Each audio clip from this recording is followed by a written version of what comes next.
جابر بيلعب له كرة عرضية. الله، خلصت الحكايه وكله بقى على عينك يا تاجر. بتتكلم عن ايه؟ قرعه الدوري انتهت وكل حاجه خلصت وكل حاجه على عينك يا تاجر. النهارده اتقامت قرعه الدوري المصري وكل حاجه انتهت وكل حاجه بان. الزمالك عارف يلعب مع مين والاهلي عارف يلعب مع مين. بس قال لك هناك في القرعه وتوقعاتي واللي انا نفسي اقوله، انا مثلا باجي انزل فيديو بقول فيه ان الزمالك كان وحش والوضع 1 2 3 وسيء وانبي كان احسن منك. مطلوب منك كزملكاوي تشوف بعينك وتحكم هل كلامي صح وهل كلامي غلط، ولا لو انت عايز نقول كلام انت مقتنع بيه بس. يعني عايز اقول لك ايه؟ ازاي ظلمنا اللي قصدي الحكم ظلمنا، ولا لك ان ازاي كان فيه؟ ما انت شفت الماتش بعينك، لا كان ازاي محضر كويس ولا كان ازاي اتفرج على انبي ولا اي حاجه بانت في الماتش تدل ان ازاي كان عنده بوادر انه يكسب. اطلع اقول لك ايه؟ اطلع لك الحكم ظلمنا؟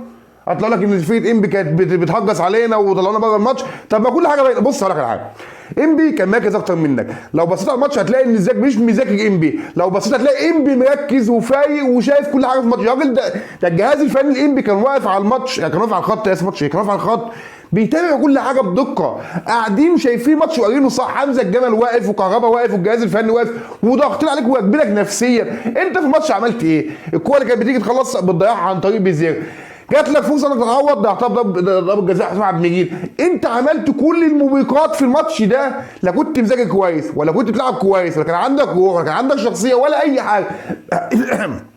اسف. مع انك لو رجعت الحلقه اللي قبل ديت قلت لك انبي فريق كويس، فرقه معدل اعمارها صغيره، عندهم مدير فني محترم اسمه حمزه جامد، خاف منهم.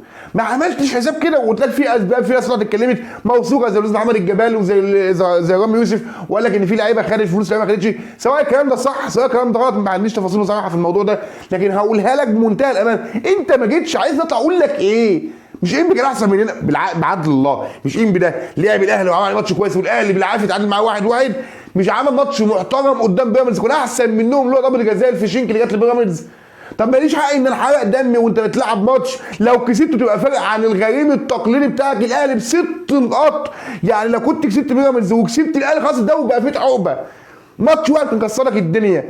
لكن انت النهارده بتطبلها على دماغك، بتنازل من انبي فبتخلي الاهلي يخش الجيم، بتلزق انت وبيراميدز في المركز الاول. ما هو فرق الاجوان ده ممكن اي فرقه يعديك، فرق الاهداف ده ممكن اي فرقه تكسب ماتش بس تعديك. فانت حطيت نفسك في منافسه ثانيه بعد كنت انت بعدت شويه، كانت 3 نقاط عن انبي عن بيراميدز و6 نقاط عن الاهلي. اطلع اقول لك ايه؟ قول لي بس اطلع اقول لك ايه؟ يعني اقول كلام بيعود الله تزعله، هطبطب يعني اطبل لسانك شويه تقول لك لا ده انت غريب الشكل. جميع الاهلي تزعل لما بقول الحقيقه. طب اعمل ايه؟ مش هرضيك ومش هرضي حد. بقول لك اللي يرضي عليه ضميري. اطلع يا عم قول لي ذاكر حلو في ايه؟ اطلع قول لي كان انت راجل زملكاوي ساكن الاهلي دلوقتي، اطلع قول لي الذاكر حلو في ايه؟ طب الاهلي خرا زيه وزيك، هو الاهلي اوسخ منك؟ بالعكس الاهلي كان عنده نجوم، المفروض الجمهور يستحي شويه، يبقى عندك دم وانت تتكلم. ما انت عندك نجوم مش قادر تكسب، مش قادر حد يقدم اداء كويس في الملعب. ده الزمالك بكميه اقول لك بقى، انا قلت لك الاول ازيك مش المرشح الاول للدوري، بقول عدي اللحظه دي اقولها لك. الزمالك يا ابني ليس المرشح الاول للدوري. عاجبك كلامي عاجبك مش عاجبك مرة في الحيطه. ما انت ما زاد النهارده تصل لك السكواد ضعيف، ما انا قلت لك السكواد ضعيف وفرقتك ناقصه وعوامل النجاح كلها مش عندك. انت عندك عوامل جت بسبب ان يتيم الجمال، فهو لعيبتك بتقدم اداء كويس، مش السوبر ستار بس في حدود امكانياتك ده كويس جدا، عكس الاهلي اللي عنده امكانيات كبيره جدا سواء ماديه اعلاميه، عمق السكواد عنده عالي عن عندك بكتير. المفروض هم بقى ينكسفوا ويقعدوا في جنب. فيقول لك ايه؟ الاهلي مش وحش قد ما الفرق بتاعه هم اللي وحشين. الاهلي لو حلو كان الفرقه دي نمت. يا ابني ما طبيعي يكون انت احسن مني. انت عايز عندك السكواد المرعب ده ليش احسن مني؟ عندك كل لاعب في مركز بديل واثنين وثلاثه، فلوسهم بياخدوها اول 3 يعني على طول بياخدوا فلوسهم في مواعيدها. انا بقى لقيت اخش في اول موسم ابقى انا في منافسه معاك ازاي؟ بعدل الله بقى كلمه بوجود الله ولا انتوا يعني اقول لك على حاجه، انا بتجيلي شتايم بالاب وبالام بكل حاجه، والله ما هطلع اعلق على حاجه ومش فارقه معايا. انا بس اللي مزعلني ان انا بقول بما يرضي الله وده بيزعل ناس كتير. طب اطلع اطبل انافق، انا مش عارف هرضي مين ولا هترضي مين، والله ما هترضي حد. عشان كده من اللحظه ديت هقول اللي يرضي عليا ضميري بما يرضي الله، وده اللي بعمله فعلا. بس مش هيهمني بقى كومنتات سلبيه ولا يهمني اي حاجه.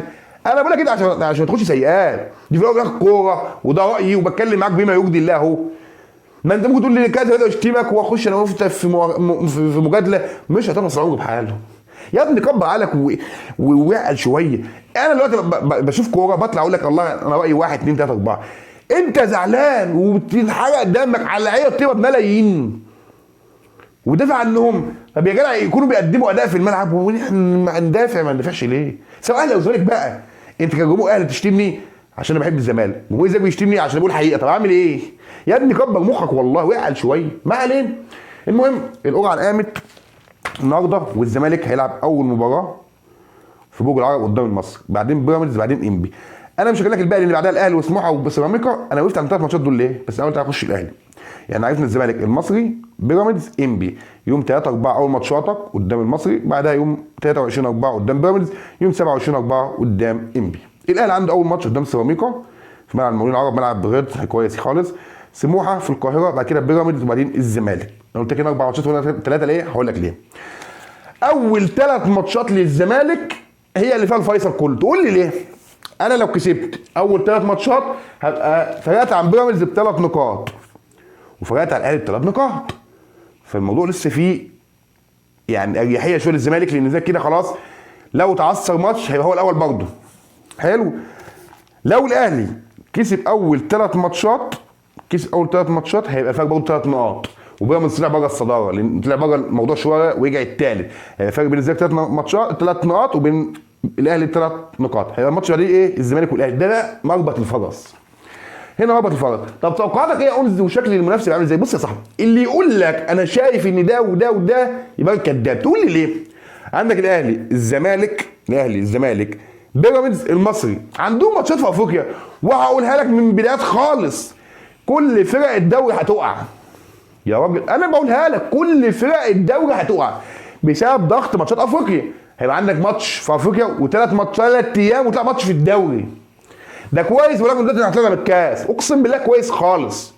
ده كنا هنلعبه لو كنا كسبنا، كنا هنلعبه طلع جيش بكره، الفرقه لسه طالعه الاهلي في الكاس. تخيل لو كنا كسبنا كنا هنلعب الجيش بكره، او ممكن يتاجل عشان خاطر افريقيا، ما علينا يعني. بس بقول لك يعني تخيل انت كنت تروح فين في ضغط الماتشات كلها وما عندكش سكواد كامل يقدر تخلص المدعكه اللي انت فيها دي. بس هقولها لك وما يرضي الله، الزمالك لما بيحط تحت ضغط بيفوق. ارجع للتاريخ، ارجع شوف ازاي كان بيلعب في السوبر الافريقي وكسب الاهلي، وكان بيلعب ماتش الاسماعيلي كسبه، وبعد كده راح لعب الترجي التونسي بقى في السوبر الافريقي كسبه، وبعد كده لعب الاهلي في الدوري كسبه بجون مصطفى محمد واسامه فيصل. فبقولها لك بنقول لا، كل فرق الدوري هتقع ولسه بادئ قوي على الحكم. لكن مبدئيا اللي يخليك تقول توقعاتك هو اول 3 ماتشات، كسبت المصري، بيراميدز، انبي اللي انت لسه مهزوم منه، فجمعت 9 نقط، هيبقى ماتش الفيصل بينك وبين الاهلي. ده تكسير عظام. في الناحيه الثانيه الاهلي قابل سيراميكا، سموحه، بيراميدز اهو. فماتش الاهلي وبيراميدز ده عنق الزجاجه. فانت الاول لو كسبت اول 3 ماتشات خلاص بقى. وخلي بالك ماتش الاهلي وبيراميدز قلت لك هو عنق الزجاج، هيحدد مين، ولو تعادلوا فمصلحه الزمالك جدا جدا جدا جدا. فاوعى متكافئه الكل، انا شايفها كده، انا شايفها متكافئه للكل. لكن هقولها لك وامر على الله، الزمالك لو هيخسر الدوري مش مشكله، اهم حاجه تكون زي ما قلت لك وهقولها لك مليون مره، اهم حاجه دلوقتي في نادي الزمالك ايه؟ هي الفلوس. الفلوس دي هتجيلك لما تكسب الكونفدراليه وتاخد 4 مليون دولار، بعد ما كانت 2 مليون دولار هتبقى 4 مليون دولار. ف4 مليون دولار دي كفيله بحل مشاكل نادي الزمالك، بالاضافه لمساعدات ممدوح عباس. فازاي جدا تنافس الموسم الجاي تقول لي دوري اخد منه 5 مليون، 10 مليون، 20، 50 مليون، ماذا بعد؟ نفعوك بايه؟ ده الدوري وغايب. بص يا صاحبي انا قلت لك من البدايه خالص ورجع دلوقتي، انا مش طالب من سكواد الزمالك حاليا غير ان انا احجز مقعد لدوري ابطال افريقيا، بالاضافه ناخد الكونفدراليه. ليه؟ هلعب افريقيا ودي حاجه كويسه، هكسب الكونفدراليه دي اهم حاجه، هكسب بطوله قاريه واخد 4 مليون دولار، والعب بطوله زي السوبر الافريقي ممكن مكافاتها توصل ل 2 3 مليون دولار. فازاي ال 4 مليون دولار بتوع الكونفدراليه، ولو كسبت السوبر باذن الله معاك 7 مليون دولار او حتى 5 مليون دولار، ده كفيل انك تحل 90% مشاكل الزمالك. صح ولا انا بتكلم غلط؟ لكن اكسب الدوري واغيظ الاهلي ويبقى الزمالك راح والزمالك ماديا انت فين؟ ما انت تيجي تعيط في بدايه الموسم على الصفقات والفلوس، هتقول لي يا انس طب ما انت قلت انا بحل مشاكل دلوقتي والازمات الماديه هتنحل. ما اختلفناش، والفلوس اللي موجوده في الزمالك هتحل القضيه. طب فلوس فين؟ ما تجيب صفقات. بيقول لا بقى ود عليا في الكلام ده، هتجيب فلوس صفقات منين؟ هترجع تعيط تاني تقول يا ريتنا ما كسبنا الدوري وبقى فلوس دلوقتي. ما هو ده الطبيعي يا جدعان، افهموا بما يرضي الله بقى. انت بتحل مشاكل المكان المجلس ده المفروض يحلها. انا بتكلم بالمنطق، الاهلي عنده فلوس، قول زي ما انت عاوز تقول قول، مش هتخلص مجادله الاهلي. مش هضعف نفس الاهلي ماديا حاليا في الوقت اللي فيه ده، مش هضعف نفس الاهلي ماديا، صح ولا بتكلم غلط؟ الحل في ايه؟ الحل سيبك من الدوري خالص، وخلي بالك انت عشان تقول انا عايز اكسب الدوري افريقيا، حل من حلين، انك تاخد حل واحد، قصدي مش حلين، حل واحد انك انت ما تركزش في حاجه وتفسد دماغك وتاخد كل ماتش بماتش. تاخد كل اكسب الاول قلته بعد بكره يوم السبت والعكساوي في مصر اصعد نص النهائي. بعد كده ركز في الدوري لسه اول ماتش تلعب يوم 3 4 لسه قدامك حوالي النهارده كام 11 ولا النهارده كام؟ قول يعني كده في 15 يوم 18 يوم، لسه بدري، لسه بدري بدري بدري بدري. انت فوت عرفت القرعه تهدى على ماتش افريقيا، ما تركزش ماتش ايه بصفحه وانقفلت. الزمالك عداها بحلوها بمباراه، وهقولها لك بما يرضي الله، اشد المتفائلين بنادي الزمالك في وقت يانيك فيريرا ما كانش يتخيل متخيله او يفكر او يسرح بدماغه او ينام لحد اخر الدنيا ان في نهايه الدور الاول الزمالك متصدر الجدول الترتيب. بقولها لك على الهوا، واقنعني انت، اقنعني اما عندك مركز ممكن ما عندكش بديل بتاعه، والبديل مصاب، وعندك اصابه بالكور، واللعيبه تاخدش مساحتها. طب ما انت كده في حاجه كويسه جدا. مش بقول لك انا بطبل اللعيبه، لكن اللعيبه غلطت، ماركس ده غلطان، الجهاز الفني غلطان، ما كانش محضرين ماتش انبي، صدمه وجت في وقتها، مش في وقتها، لا جت في وقتها عشان تفوق. اي نعم لو كان هيبقى دي اخرت في ماتشات الحسم كان هيبقى الزعل اكتر، لكن هنا نقطه الاول السطر، اكسب كل ماتشاتك تاخد البطوله. الفتره دي هتبان بقى الفريق اللي مركز اكتر والفريق اللي سكواده اقوى. وان كان حد مرشح عليه فقلت لك المرشحين بسبب عمق السكواد وهو بيراميدز والاهلي، بسبب ان لعيبتهم اقوى بكتير وسكوادهم اكتر منك مليون مره. في النهايه يا ابني ده رايي وبكلمك بالمنطق في حاجه معينه، انت شايف ان انا غلط رد عليا في الكومنتات وبقول لك فوق دماغي وتحترم. يعني انا باجي في الفيديو بقول لك يا عم ان عجبك كلامي اعمل لايك واشترك وفعل زر الجرس عشان يوصلك كل جديد، ما عجبكش كلامي يا عم رد عليا في الكومنتات ورايك انت فوق دماغي ويحترم. فالزمالك باذن الله اللي جاي خير، وان شاء الله زي ما قلت لك لو عجبك كلامي اعمل لايك واشترك وفعل زر الجرس، ما عجبكش كلامي رايك انت فوق دماغي ويحترم، وباذن الله اشوف حلقه جديده والسلام.